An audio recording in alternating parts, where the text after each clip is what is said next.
याचा अर्थ असा आहे, जो युवक स्वतः विकसित होईल तोच भारताला विकसित करण्यासाठी मुख्य भूमिका घेऊ शकतो. आडात नाही तर पौऱ्यात येणार, आडात नाही तर पौऱ्यात येणार तो, हा प्रश्न युवांनी विचारला नाही.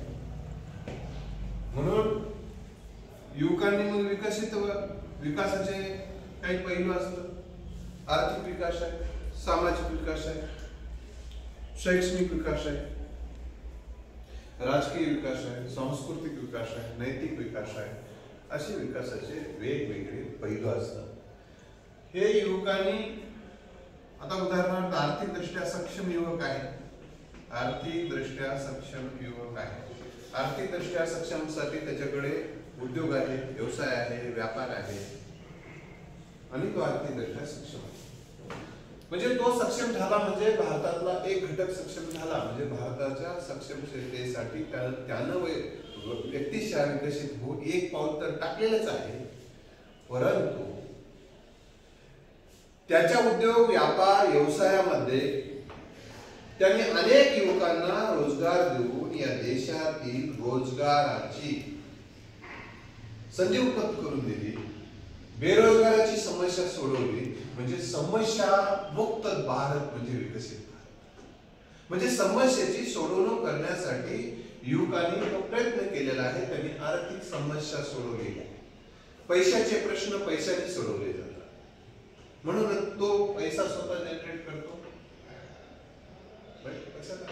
त्याचबरोबर भारत याचबरोबर तो उद्योग व्यवसाय व्यापारामधून उद्योग व्यवसाय आणि व्यापारामधून भारतात जगाची जर बाजारपेठेमध्ये तो जर काबीज करू शकला तर दुसऱ्या देशाचं चलन आपल्या देशात येईल आणि आपल्या देशातील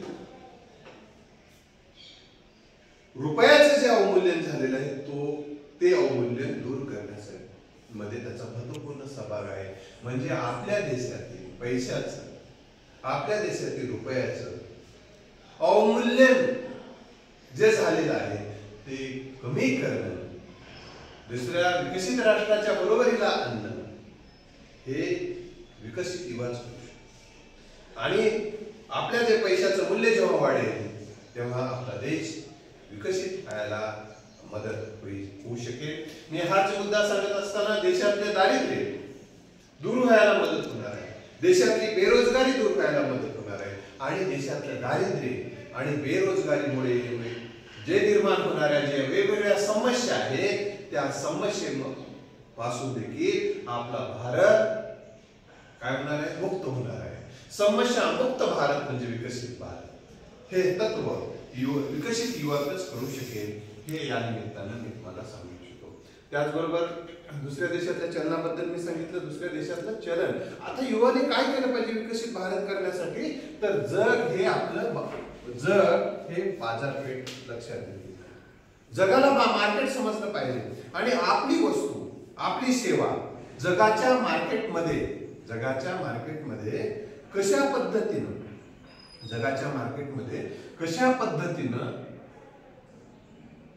टिकेल, जगाला आपण निर्माण केलेल्या वस्तू आणि सेवा कशा आवडतील आणि त्यांच्या त्या गरजेच्या कशा असतील याचा विचार करून उद्योग, व्यापार, व्यवसाय आणि सेवा क्षेत्र विकसित करण्याची गरज युवकांनी केली पाहिजे. तरच युवक हा विकसित समजेल आणि तो विकसित राष्ट्र करू शकेल. दुसरा महत्वाचा मुद्दा आहे शैक्षणिक विकास. ज्या राष्ट्राचा शैक्षणिक विकास होतो ते राष्ट्र विकसित समजण्याचा. आता शैक्षणिक विकास करायचा असेल तर युवकांनी काय केलं पाहिजे, स्वतः उच्च शिक्षित झालं पाहिजे, संशोधन केलं पाहिजे.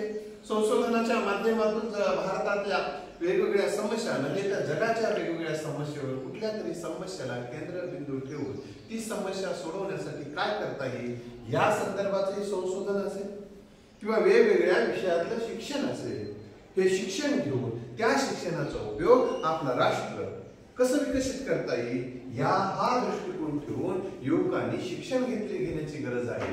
कौशल्य आधारित शिक्षण घेण्याची गरज आहे. संशोधन करून वेगवेगळ्या समस्येवर उपाय शोधणे आणि ते उपाय जगापर्यंत पोहोचणे आणि त्या माध्यमातून तुमची प्रसिद्धी तर वाढेलच, त्याचबरोबर तुम्हाला पैसा पण मिळेल. आर्थिक दृष्ट्या विकसितही व्हाल त्या माध्यमातून, ज्ञान देऊन सुद्धा. उदाहरण, तुमचं जर ज्ञान दिलं युट्यूबच्या माध्यमातून, वेगवेगळ्या सोशल मीडियाच्या माध्यमातून, युट्यूबच्या माध्यमातून जर तुम्ही जगाला उपयुक्त ठरणारं जर ज्ञान देऊ शकला तर तुम्ही त्या युट्यूबच्या माध्यमातून पैसे कमवू शकता. स्वतः पैसे कमवल्याबरोबरच इतरांना त्या पैशाचा उपयोग होईल आणि भारतातली माणसं जगाला नॉलेज देऊ शकतात. जग हे विश्वगुरु होऊ शकते कधी, भारत हे विश्वगुरु कधी होऊ शकते, एक व्यक्ती येईल आणि विश्वगुरु होईल असं नसते.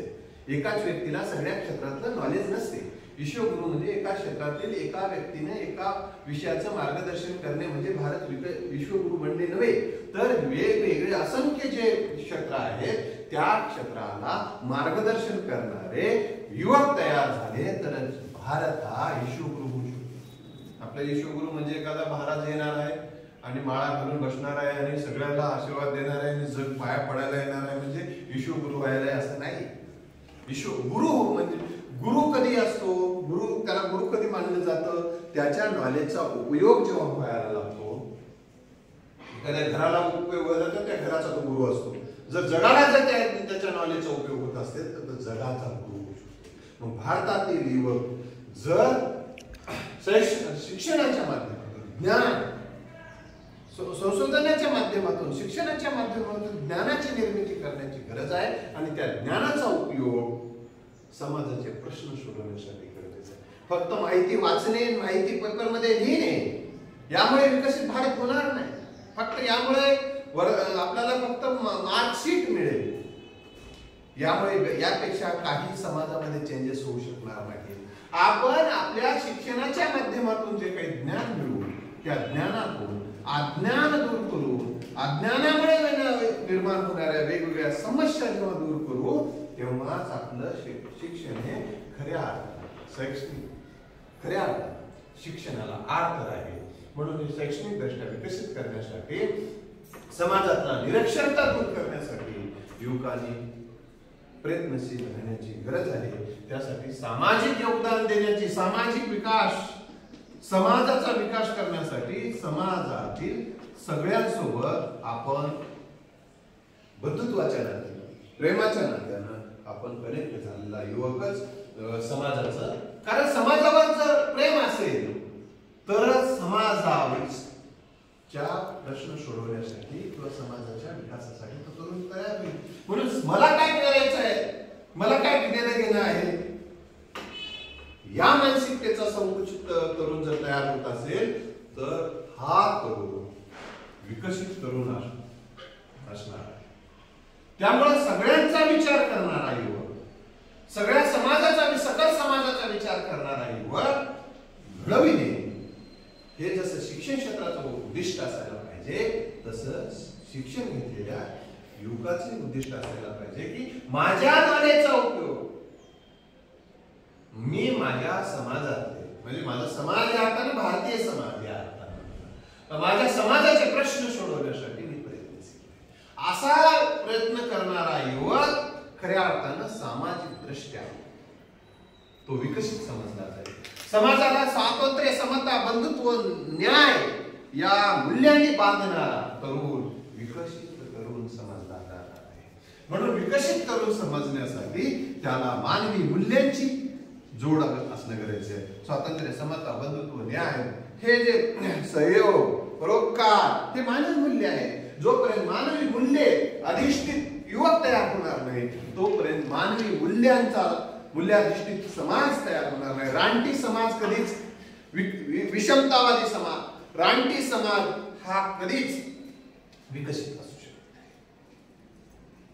त्याच्यामधलं रानटीपण गेलं पाहिजे. म्हणजे रानटीपण म्हणजे रानातलं राहणारं, रानात न राहता तो शहरात आला पाहिजे एवढं नाही, तर एखादा व्यक्ती शहरात राहून सुद्धा त्याच्यामध्ये जर विषमतावादी मूल्यांची रुजवणूक झालेली असेल, विषमतावादी मूल्य तो पेरत असेल, तर तो राईटी आहे, हे आपण लक्षात ठेवलं पाहिजे.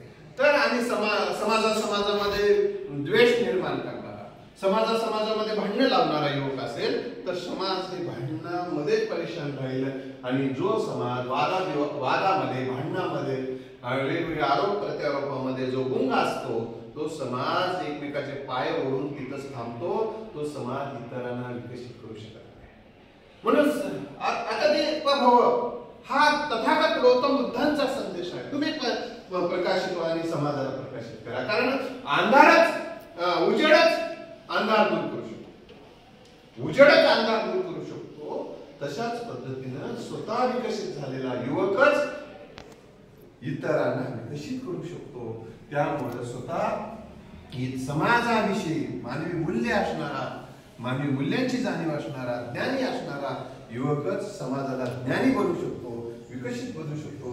समाज ज्ञानी बनला, समाज विकसित बनला म्हणजे राष्ट्र विकसित बनला. राष्ट्र म्हणजे काय? तर राष्ट्र म्हणजे राष्ट्रातील माणसं. राष्ट्राचा विकास म्हणजे राष्ट्रातील माणसांचा विकास आणि राष्ट्रात माणसांसाठी लागणाऱ्या संसाधनांचा विकास हा राष्ट्र विकासाचा एक भाग असतो. मित्रहो, अशा दृष्टिकोनातून हे सगळे मुद्दे आपण जर या विकसित युवा, विकसित भारत या वक्तृत्व स्पर्धेसाठी जर तुम्ही बोललात, तर जे विद्यार्थी गायडन्स घेत आहेत त्यांना मी हे गायडन्स करतो आहे. तुम्ही या दृष्टिकोनातून काही मुद्दे अजूनही मी तुम्हाला पुढच्या भागात सांगणार आहे. इथे थांबतो. धन्यवाद.